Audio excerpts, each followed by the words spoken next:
présentation complète. Oui, d'accord, on va maintenant parler des résultats définitifs de la présidentielle, résultats définitifs proclamés par la Cour constitutionnelle. C'était ce mardi. Alors, on va y voir les vérités, les intox qui entourent donc cette proclamation des résultats. Nous évoquons le sujet avec Koumtchane Siamgou.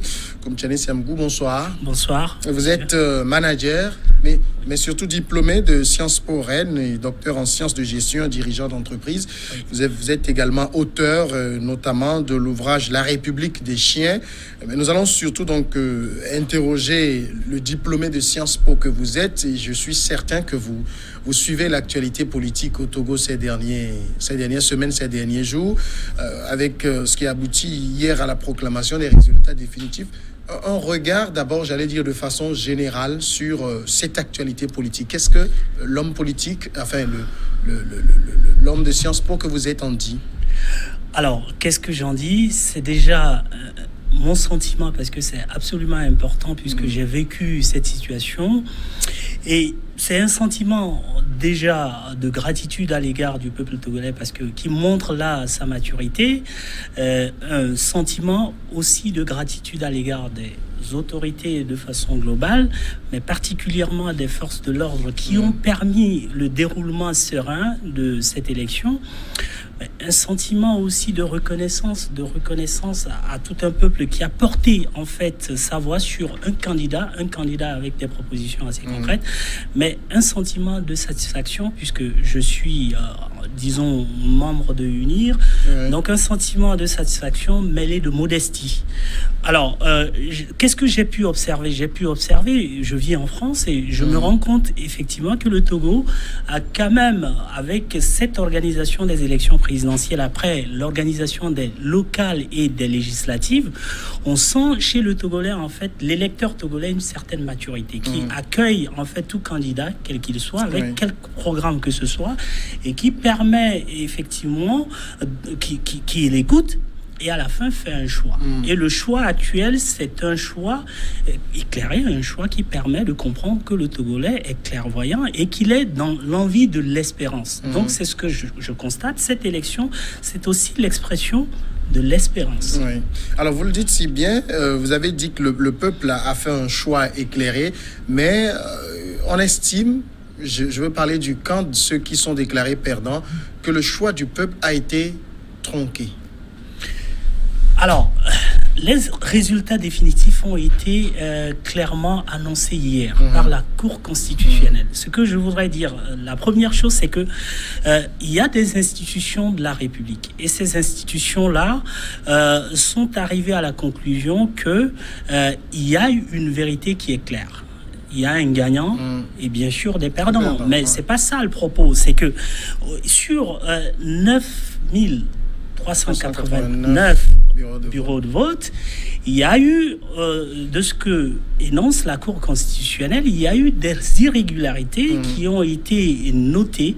Et ces irrégularités sur une dizaine de bureaux de vote laisse penser qu'effectivement, celui qui a réclamé en la personne de M. Agboyome Kodjo, il avait donc en partie raison. C'est-à-dire que les résultats provisoires qui avaient été proclamés par une autre institution très respectable, la CENI, a été revue à la baisse. Ce qui veut dire simplement que quand on est dans la République, on se doit d'être dans le respect non seulement des institutions, mais aussi dans le respect des règles du jeu.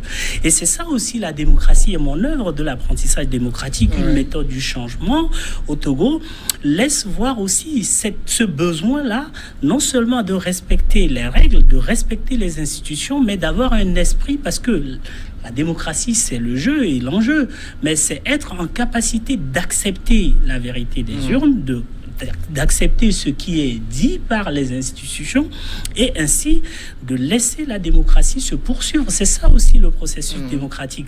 Donc, moi, je dis simplement que ceux qui ont réclamé, ils ont eu raison de réclamer, puisque on a revu à la baisse les résultats. Néanmoins, il est clair et net que le président de la République actuel a gagné, et il a gagné d'autant que, en fait, quand on voit ce qui s'est passé pendant la campagne électorale, et moi vivant en France, quand je vois comment le Togo a évolué, quand je vois le bilan qui est aujourd'hui clair et net, je me dis, très honnêtement, c'est une victoire claire et nette. Néanmoins, ça interpelle aussi tous les responsables politiques à plus de responsabilités. Ouais. Cette victoire, si claire et nette, il y a dans cette victoire une sorte de contraste que les gens essayent de faire remonter. C'est que vous avez ce même président qui, il y a 3 ans, 2017-2018, était véritablement contesté dans la rue par des centaines de milliers de personnes et qui subitement, 2 ans, 3 ans après, se retrouve à être aimé par ces gens, en tout cas 70% de ces gens qui le portent en triomphe. C'est pas contradictoire? Alors, je pense qu'il y a une chose. Moi, j'ai décrit dans mon ouvrage, effectivement, et cette question-là, vous parlez là du 19 août, avec tout, août, et 19 août 2017. Avec tout ce qui a eu comme événement.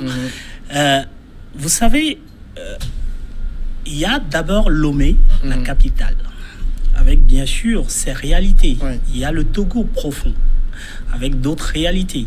Et quand on parle des contestations en fait de 2017, je me pose la question première, est-ce que ces manifestations-là se sont vues dans toutes les contrées du Togo? Non.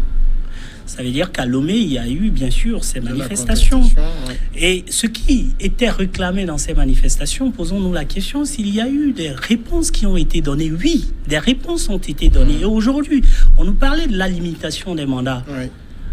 Une réponse a été donnée. Aujourd'hui, nous avons mis les compteurs à 0 et le président de la République actuelle, en fait, il est réélu sur la base d'une nouvelle constitution. Donc, c'est déjà une réponse. Et il y a aussi d'autres réalités qu'il ne faut pas négliger. C'est-à-dire que nous avons un pays qui connaît un développement socio-économique évident et nous avons une jeunesse qui est en demande d'emploi. Nous avons un certain nombre de personnes qui sont effectivement dans le besoin. Et il faut dire que la démocratie aussi, la définition de la démocratie, c'est ce qu'on appelle les négociations perpétuelles. C'est-à-dire que quand un responsable politique se porte candidat, ça veut dire qu'il veut négocier avec le peuple, disons, une nouvelle mandature. Et là, c'est ça aussi le sens de l'élection présidentielle. Tous les candidats qui se sont portés là aujourd'hui à ces élections, dites-moi quel est le programme le plus acceptable. Donc, le président de la République a proposé un projet et de ce projet, il y a un bilan et de ce bilan-là, au vu, bien sûr, de ces contestations-là, des réponses ont été données, un projet a été exposé et un bilan est fait et de ce bilan, le peuple a choisi. Donc, moi, je pense qu'en 2 ans, il y a eu un certain nombre de réponses qui ont été données par rapport à cette crise qui est derrière nous.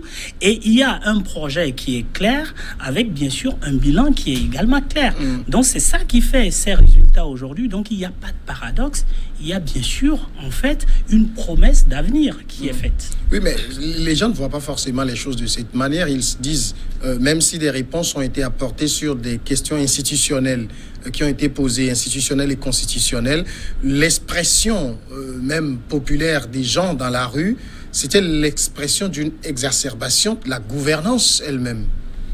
Alors, de quelle gouvernance parle-t-on? C'est ça aussi ma question.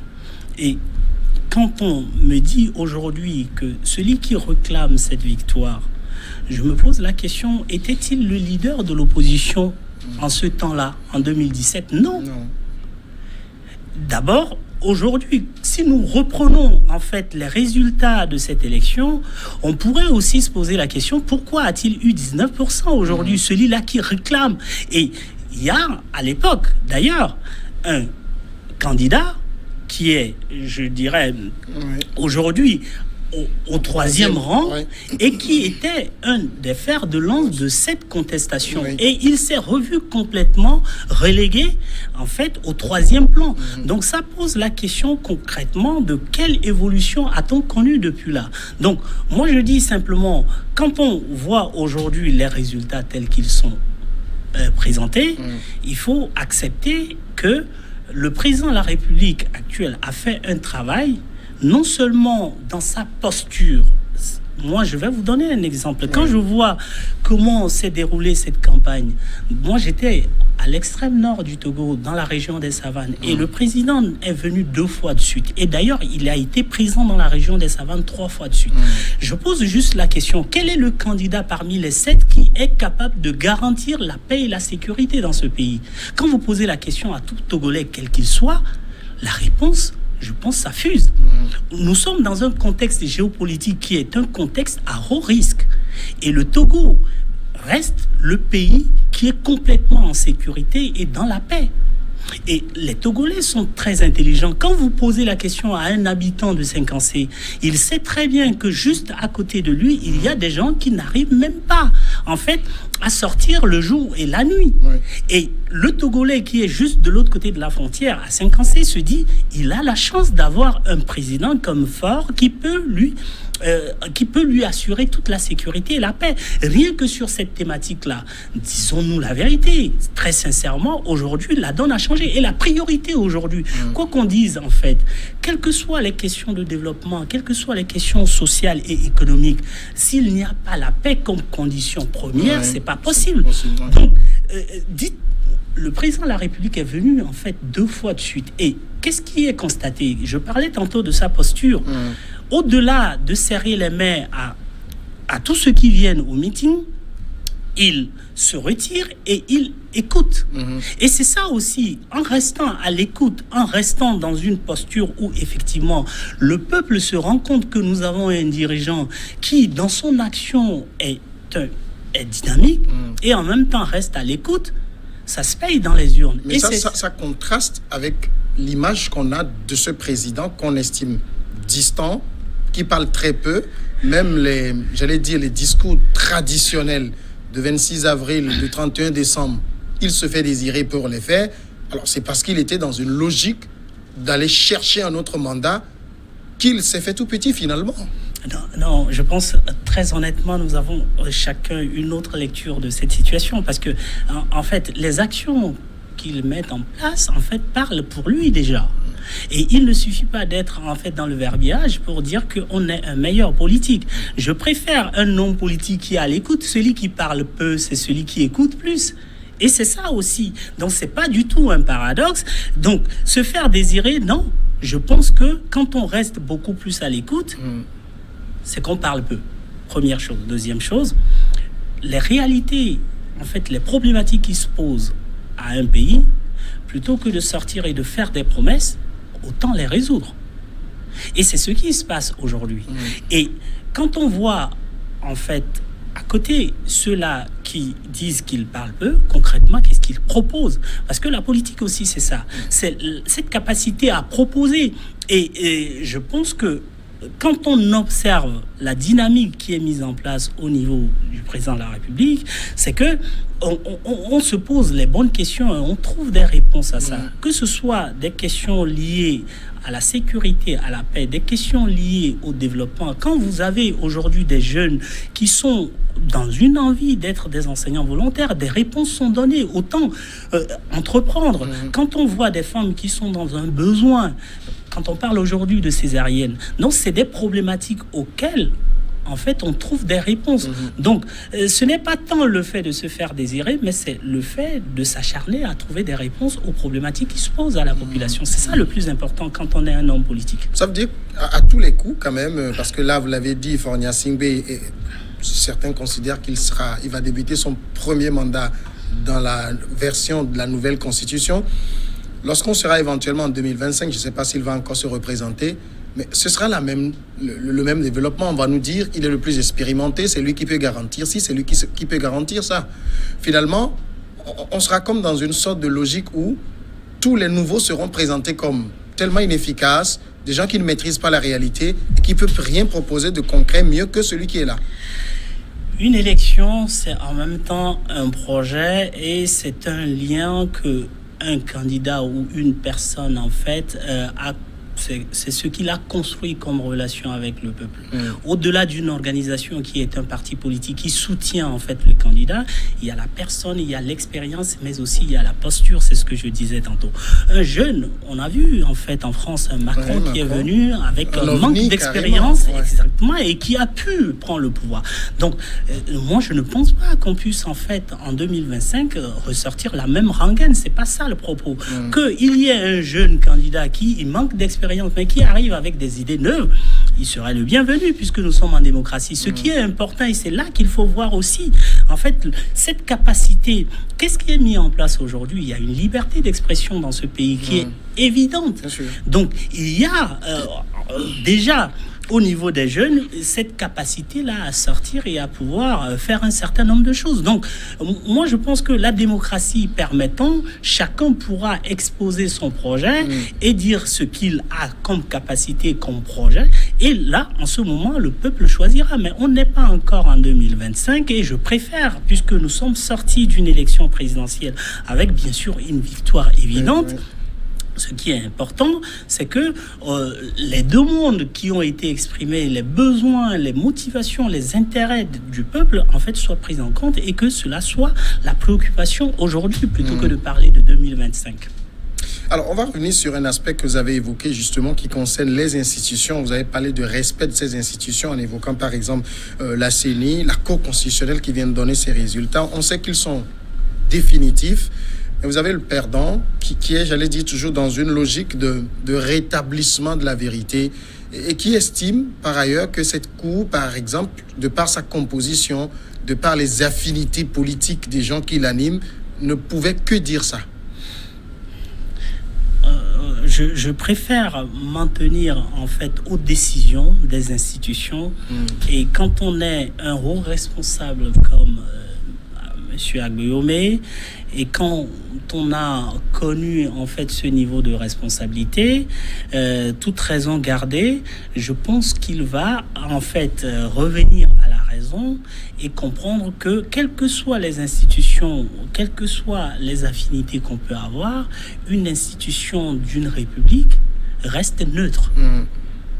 Et je pense moi je n'oserais pas faire injure à cette personne-là. Je peux avoir des affinités avec un individu, une personne, mais dès lors que la composition de cette institution, dès lors que l'institution a une mission et que nous sommes dans une république, ces personnes-là laissent de côté les affinités personnelles, qu'elles soient électives ou non, pour faire le travail qui leur est dévolu. Donc, je pense que, voilà, ça c'est des accusations qui, pour moi, à mon humble avis, restent infondées, d'autant que les preuves qu'il a pu fournir à ces institutions-là, ces institutions ont reconnu, effectivement, d'une part, il y a eu une recevabilité de ces preuves, ensuite ça a été traité et on lui a donné en partie raison. Donc je pense que il a besoin de respecter ces institutions et de rester dans l'idée qu'une institution de la République reste neutre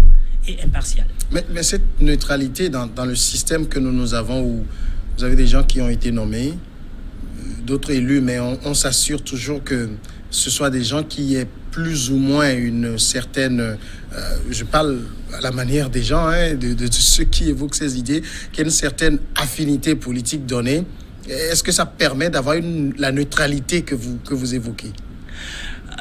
Moi, je préfère m'en tenir aux décisions en fait de ces institutions. Oui, mais tout cela, ça n'entache pas les décisions. Ça n'entache pas les décisions. Je ne pense pas qu'on apporte les preuves de ce qu'on avance comme allégation. C'est ça aussi, parce que je pense aujourd'hui, et c'est là aussi, quand on voit des institutions religieuses qui aussi se positionnent de cette façon, ça interroge.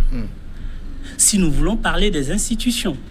Donc, moi, je pense très honnêtement que dès lors qu'on n'a pas les preuves et qu'on avance en fait un certain nombre d'idées qui restent pour l'instant des allégations, je préfère m'en tenir aux décisions et à condition qu'on m'apporte des preuves contraires.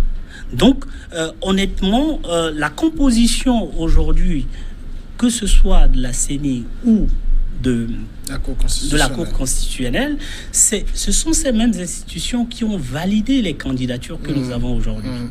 Donc, on aurait pu, à l'avance, dénoncer ces compositions. Mais si on a accepté aller à ces échéances, c'est qu'on avait confiance en ces institutions. Pourquoi devrait-on à chaque fois être dans la contestation? Et je reviens en fait à l'histoire. Depuis 1998, le Togo se retrouve à chaque fois, à chaque élection présidentielle, dans une contestation d'un candidat, du candidat malheureux qui se retrouve second. Donc ça pose aussi la question de l'apprentissage des leaders. Et c'est ce que je note aussi dans mon bouquin. Il faut quand même qu'on reconnaisse que l'apprentissage n'est pas uniquement réservé à la population, mais aussi aux leaders. Et je note très clairement dans mon ouvrage, il est besoin d'apprendre non seulement à communiquer en démocratie, communiquer son projet, communiquer la vision, mais il est aussi important d'apprendre à être un leader. Le leader, ce n'est pas celui-là qui est tout le temps, en fait, dans l'idée qu'il doit gagner. Il y a des règles du jeu, d'une part, mais en même temps, c'est celui qui prend du recul et de la distance. La sagesse s'impose à tout leader.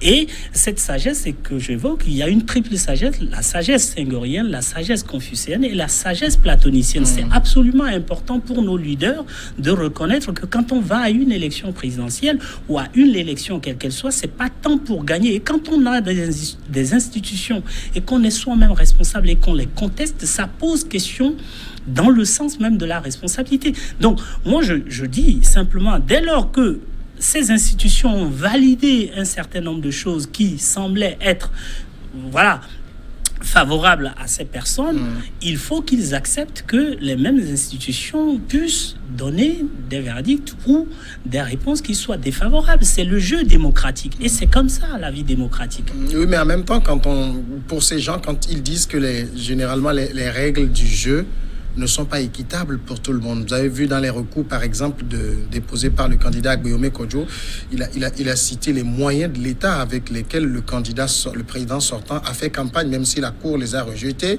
C'est généralement un certain nombre d'arguments qui revient, les gens disent qu'il n'y a jamais eu d'équité, en fait. Alors, la question d'équité ou d'égalité, on pourra en discuter, mais Agboyome Kodjo, quand il a donné la preuve, quand il a été question du bureau de vote d'Assoli, ce jeune homme, en fait, qui n'a pas signé le procès verbal, on lui a donné raison. Donc, en fait, je pense qu'il est absolument important, et d'ailleurs, il a donné aussi un certain nombre de preuves qui ont été recevables. Donc, qu'on parle des moyens de l'État, est-ce qu'aujourd'hui, Agboyome peut donner en fait des preuves concrètes de ce qu'il avance? Dire que c'est des moyens de l'État, est-ce qu'il a des éléments de preuve? Donc, si la Cour constitutionnelle a rejeté cela, moi, je ne peux pas m'autoriser à les commenter parce que ça n'a plus de sens. Le verdict est tombé et il faut, en fait, s'en tenir à ça. Donc, ce qui est important, c'est aussi, je pense, que nos responsables politiques soient dans une posture où on peut accepter, et c'est ce même Agboyome Kodjo, en 2015, qui donnait des leçons à un autre candidat malheureux. Et aujourd'hui, il se retrouve en fait dans la même situation et il trouve que c'est non. Donc, moi, je pense qu'il y a une question de responsabilité de chacun et surtout de nos leaders parce que c'est après tout eux qui doivent conduire la destinée de notre pays. Et puis, donc pour vous, Monsieur Koumtchiane Siamgou, les résultats définitifs, ça reflète la vérité des urnes? Je vais vous dire très honnêtement, et ça c'est une question très intéressante. Pour ce que j'ai pu observer pendant la campagne électorale, puisque j'y étais, la ferveur, quand j'ai vu très clairement déjà la population en face des propositions du candidat fort, pour avoir aussi pu observer le bilan qui est fait et pour avoir circulé dans les 7 préfectures, puisque moi je suis de la région des Savanes, pour avoir circulé dans les 7 préfectures de la région des Savanes, je vous le dis très honnêtement, très sincèrement, ça reflète la réalité des urnes. Ça reflète, c'est vraiment exactement ce que sur le terrain, les gens ont pu démontrer. Parce que c'était une adhésion non seulement au projet, à la politique, mais aussi à la personne. Donc, c'est vraiment le reflet de ce qui est dans... C'est la réalité des urnes. Voilà, moi, ma réponse. Maintenant, la Cour constitutionnelle a clairement validé ça. La CENI a bien sûr reçu tous les résultats bureau de vote par bureau de vote. Et donc, je ne vois pas en quoi ce serait faux les résultats qui ont été donnés, en fait, et par la Cour constitutionnelle et par la CENI.